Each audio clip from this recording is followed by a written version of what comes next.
Magandang buhay at magandang oras mga ka-TH. Bakit nga ba itinanggi ni BBM na merong Marcos Gold at merong napakaraming tuni-tunilang ginto ang kanyang ama na si Ferdinand Marcos?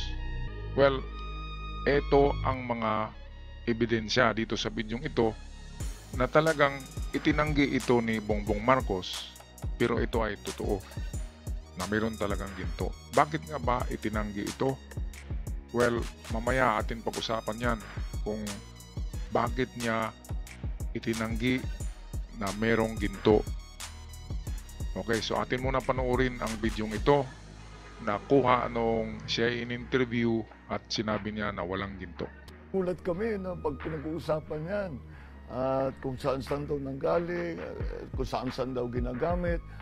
Kung talagang meron yan, 35 taon na kaming wala yung father ko sa president. Nasa na yung gold na sinasabi nila? Siguro naman sa tuneto nila na sinasabi nila. Hindi hanggang ngayon, hindi pa nila mahanap. Hindi nila mahanap because it doesn't exist. Okay, sandali lang ha. Merong last wish si Presidente Marcos sa Amerika yon ng itong malapit na siyang malagutan ng hininga. English recorded yon at akin yun ipalabas sa mga susunod na episode na hinabilin niya. Ibig sabihin ay binulong niya kay BBM kung saan yung mga ginto. At sinabi rin ni Marcos na si Imelda ay nagpapanik.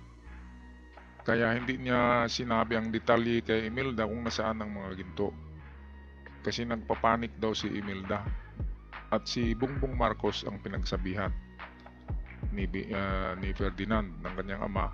Pero doon yon sa ospital sa Amerika nang malapit nang mamatay. At English ang pag-record noon. Kaya yon, kahit na malabo ang video na yon, itry ko pag-upload by next episode para maniwala kayo na may alam talaga si Bongbong Marcos tungkol sa mga ginto. At ito sa susunod na mga video rito, ito, bakit nga ba bumisita siya sa World Bank? At nang pumasok siya sa World Bank ay napakaganda ng sa kanya ng pagsalubong at kinalimbang pa daw yung mga kampana doon. Ibig sabihin swerte ang pumasok Bongbong Marcos. Ito yung snippet ng video.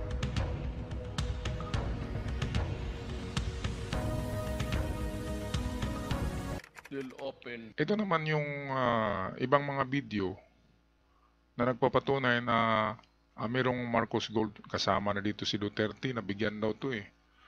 At mga interview kay Marcos at iba pang mga papeles na pinisintan ni Imelda Marcos. Ngayon, bakit sabihin ni Bongbong Marcos na walang ginto at hindi alam ng pamilya nila? Baka siya lang yung nagsasabi na wala. Kasi napakadelikado kasi yan. Kapag inangkin mo or sinabi mo na meron nga, ay magkagulo talaga ang buong mundo, hindi lang Pilipinas. Kasi yun ang gold for humanity ng lahat ng tao sa mundo. Kasi yun ay thousand of years na yun na nalikom sa mundo. And then swerte na dito talaga na sa Pilipinas. Kasi kung tingnan naman natin sa mapa, di ba? Ang Pilipinas ay halos nasa sentro ng daigdig. Kaya siguro ang mga tao noon na may mga malalaking hinawakang ginto ay naisipan na dito talaga itago sa Pilipinas. Katulad na lamang ni Genghis Khan, ang layo-layo ni Genghis Khan nasa Mongolia. Pero dito daw din nilagay nila. Kayamanan nilimahong yung piratang Chinese, dito din inilagay sa mga isla sa Pilipinas. At hindi pa nga kasama yung mga iba pang historical gold, katulad ng yung nakuha sa Surigao, yung Surigao Gold ni Berto Morales, napakarami nun. At meron pa yung sa mga raha, yung kinalapu-lapu, kasama na yung Vatican Gold kung meron man yon. Ang Vatican, ang pinakamaraming ginto sa buong mundo. Wala sa kalahati yung Fort Knox. Kaya dito sa Pilipinas talaga na-converge lahat ang mga ginto at kung i-check nyo sa fact checks, ay hindi daw tama. Kasi ang namina na ginto daw ay kukunti pa. Kasi present yan. Hindi naisama dyan yung mga antigong mga ginto sa fact checks. Kaya hindi ka panipaniwala ang mga gintong ito. Pero ganun pa man, ay magandang pakinggan ito kasi nagbibigay ito ng pag-asa sa mga Pilipino. Balikan natin ang video. Everything. But we are ready to open and bring back. Sabi niya, pati yung gold bars. In the name of Ferdinand Marcos in a bank in Brussels, and it's for $987 billion. Ito naman yung interview ng BBS newscaster kay Imelda Marcos to sa Amerika at pinakita ni Imelda ang isang bank account sa Brussels. At napakalaging bilyones din ang halaga. Bakit ginagawa to ni Imelda kung hindi totoo? Para siyang baliw, di ba? Totoo yan kasi nagpapanik na si Imelda noon na gusto niya talagang makuha yan. Sa tulong ng mga bagong nakaupo na mga Senado at Congress, mga congressmans, nung kapanahonan ni Cory Aquino. Ngayon, ayaw talaga ni Cory na babango muli ang pangalan ni Marcos, ng mga Marcos. Kasi kung may palabas yung mga ginto ay magiging hero ang lahat ng Marcos. Andin yung vengeance ni Cory Aquino kasi akala ni Cory na ang mga Marcos ang nagpatigok sa kanyang husband na si Ninoy. Pero sa totoo hindi. Kasi bakit sila na yung nakaupo pero hindi pa rin nila ma-prove na si Marcos ang nagpa-assassinate kay Ninoy. Dahil sa ang nagpa-assassinate niyan ay hindi talaga Marcos, kundi talagang makapangyarihang mga tao sa buong mundo. Hindi na natin banggitin. Okay, kaya patuloy pa tayo sa ibang ebidensya na naglalay, hindi sasabi itong pagtanggi ni Bongbong na walang Marcos Gold ay hindi totoo. At sinabi niya lang ito para hindi magkagulo ang buong mundo. Kasi yan yan yung pinakamaraming ginto sa buong mundo. At kung sino man ang maghawak niyan ay siyang makapangyarihan. Whoever owns the gold controls the world. Yan ang kasabihan. I have all the documents. You are telling me, Mrs. Marcos, And that gold you nung have araw 7,000 tons in the basement of your house in... Something like that. Ito naman yung interview ni Maring Winnie kay Imelda. At ang sinabi dito ni Imelda, yung 7,000 metric tons na ginto sa kanilang basement. So hindi pa kasama doon yung iba. Yung yun lang daw yung ginamit ni Marcos nung tumakbo siya ng pagiging presidente nung unang pagtakbo niya. Yun ang ginamit na mga gold bars. At meron doon sa basement. Ito sinabi ni Imelda. Ngayon, wala pa namang noon, di ba? Wala pang deep fake. Wala pang apps na gagawa ng mukha ni Imelda para magsabi ng ganyan na computerized image.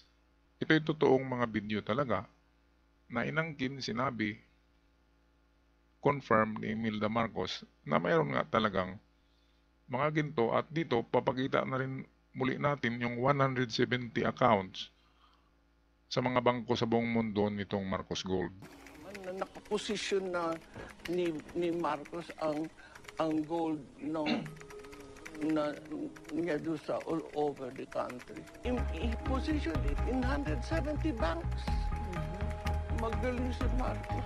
I'm sorry to... Where would you say that gold is being stored?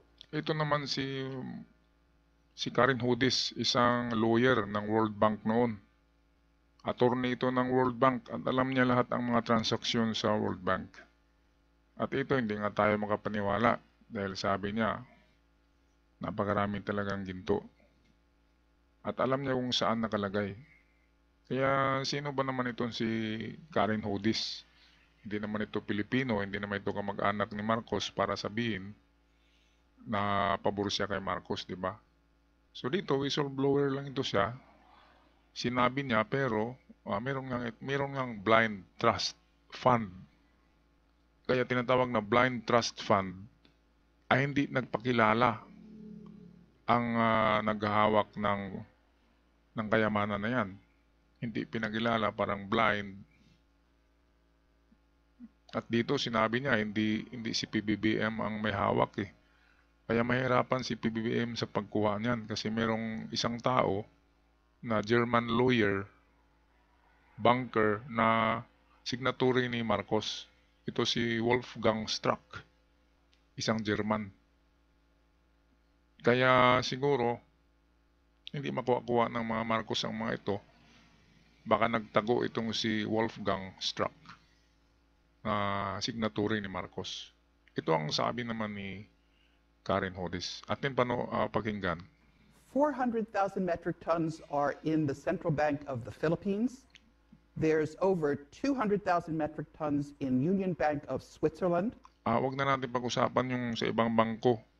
Itong sa Central Bank lang talaga na 4,000 metric tons na ang iba niyan, di ba, narinig natin na sa panahon ni Ninoy Aquino, sa panahon niya ay meron silang dinala sa Thailand ba yata yun? Thailand. At tiniposito sa Thailand Bank na napakaraming ginto na galing sa Central Bank of the Philippines. Ngayon, dumami ang mga ginto natin noon sa Central Bank. Kasi ang Central Bank mismo, ang building na yan ay sadyang pinagawa ni Marcos noon para ang gawin dyan ay magtunaw ng napakaraming gold bars sa basement. At kapag natunaw na yung mga gold bars na yun, ang itatak doon ay Central Bank of the Philippines, hindi Marcos Gold. Kaya yung ating reserve doon sa World Bank na mga barita ay mayroong marka na Central Bank of the Philippines, hindi Marcos Gold. Kaya tayo pang 22 sa World Reserve of Gold sa entire world, pang 22 tayo sa 130 countries ba tayo? 140. Tayo ay pang 22, hindi tayo kulilat. Dahil yan sa panahon ni Marcos, naglagay siya ng reserve gold sa World Bank. At yan ang mga gold bars na may tatak na Central Bank of the Philippines at hindi Marcos Gold. Si Marcos lang ang tanging presidente na nagpadami ng ating gold deposit. Kaya totoo yata na talagang may mga ginto na tinutunaw at diniposito sa ating gold reserve. At kasama na doon yung mga World War II looted golds ng Yamashita Treasures. And some of that gold is buried securely in the Philippines as well. Some of it is held in various banks, but the bulk of it is in the Philippines. Ayan, yung sinabi ni Karen Hodis na some of it were buried in the Philippines. Yun yung mga reburied na tinatawag natin reburied treasures ng Ferdinand Marcos. At yan ay naka-monitor sa mga satellite. At kapag nagalaw natin yan, ay biglang merong lilitaw na helicopter ng Philippine military. Na-experience nyo yung ganyan, na kapag naghukay kayo sa bundok, ay merong helicopter na paikot-ikot. Ang hinukay nyo ay mga reburied treasures. At hindi na yan sa hapon, yan ay sa panahon ni Marcos. Yan ay narinig ko lang na kwento tungkol sa mga reburied treasures. At dito ay sinabi ni Karen Hodis na talagang merong buried treasures na reburied. So the World Bank holds the note on that gold? No.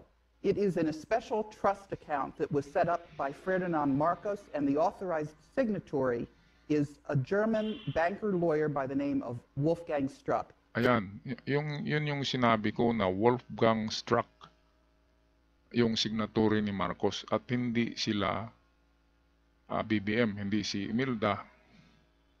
World Trust Fund. Ito yata yung sinabi ni Marcos na blind trust. Dito sa ending ng bidyong ito ay marinig natin si si Ferdinand Marcos na nagsasabi tungkol sa tinatawag na blind trust ng kanilang yaman.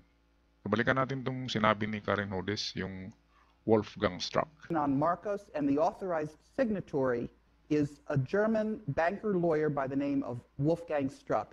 Ito sa gym sa likod ng Ayun. bahay nakatago ang mga dokumentong nagpapatunay raw na not guilty ang pamilyang Marcos tungkol sa questionableng mga kayamanan. Ito naman yung kay Mel Tiangco. So dalawa nang nag-interview diyan, si Maring Winnie, ngayon si Mel Tiangco naman. At ang maganda ay pinapasok si Mel Tiangco sa bahay na punong-puno na ito, 170 banks accounts, mga papilis yan ng mga bangko at lahat yan dolyar. 170 banks all over the world. Ang dami-dami. Atin panuorin at pakinggan ng video. You're entering the documents of the trial of the century. Oh. Here, Grabe. 170 banks that Marcos deposited money on. Just to show you the bill of lading. Ito, How much is it? bill of lading lang to $40 million. Oh my goodness. Is it million? Billion? Billion. Billion? Ito. 240 billion dollars. Yan ay bill of lading lamang sa shipment. Isang shipment lang yan. At ang sabi ni Imelda Marcos ay mayroong more than 10 or 10 yata na shipment ang ginawa. So, 240 times 10, yun ang total bill of lading, yung binayaran lamang yan para matransport yung mga ginto doon kung saan man na mga bangko nilagayan. Kaya inilabas talaga sa bansa ang karamihan yan at nilagay sa mga bangko. Kasi meron silang bill of lading. So, inilabas yan. At napakarami yan. Grabe naman, no? Kung totoo talaga ang mga ginto na ito, grabe talaga ang Pilipinas noon. Kung hindi lang na-depose yung FM, baka tayo ang walang inchik na sisikat ngayon eh. Baka tayo ang magiging parang Israel sa buong Asia, makapangyarihan na bansa. At hindi malayong mangyari yan kapag sabihin natin ay maibalik sa atin kahit kalahati ng mga ginto na yan, ay tayo ay magiging makapangyarihan pa rin. Philippines will be great again. At positive lang tayo mga katiyats, mga kababayan. Huwag nating kontrahin itong mga kwentong ganito kasi ito'y good vibes. Ito'y nagbigay ng pag-asa, positive sa mga tao. At huwag tayong masyadong nega. Kasi ang dami naman talagang mga ebidensya na mayroon nga. At hindi ito fairy tale. Kaya nga ang dami-daming nagukay ng Yamashita Treasures kasi totoo ang mga treasures. Okay, tapusin na natin ang video. 240 billion? Only one shipment. And these are plenty of shipments. Mrs. Marcos, if we go by all of these, you are rich beyond compare. No, this will save the world. The world. The world. This is the reason why I want to survive. And it's not for me anymore. So, Mrs. Marcos, are you saying you're open to giving some or an amount of this one to the country, to the Filipinos? Not only the Philippines, but the world. Ayan, the world nga, sabi ni Imelda Marcos. Ngayon si Imelda ay nasa 90 years old na yata at nasa na siya, nakahiga na yan. Nag-wheelchair na yan kasi sobrang tanda na mga 91, 92 yata years old. At payat na siya ngayon, kaya hindi na pinalabas yung mga pictures ni Imelda. Sabi niya ay nabubuhay siya para sana makuha niya at yung last and will testament ni Marcos na ipamahagi sa Pilipino ang 30% ng mga ginto na yan.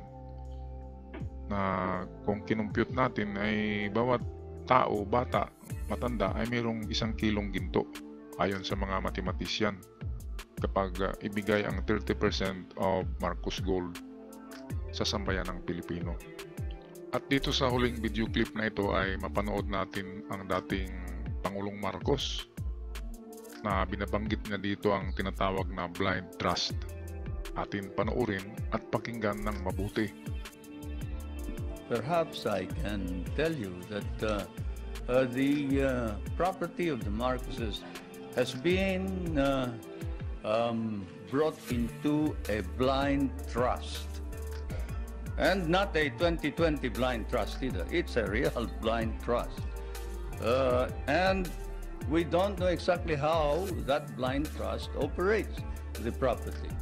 Beyond that, all income goes into the Marcos Foundation, which is the foundation that embraces all property. Okay, so ito yung national televised na pagpahayag ni Ferdinand Marcos noon, 1969, tungkol sa kanyang blind trust ng kanyang mga kayamanan. At hanggang dito na lamang ako mga ka-TS, sambayan ng Pilipinas. Paalam at ingat kayong lahat.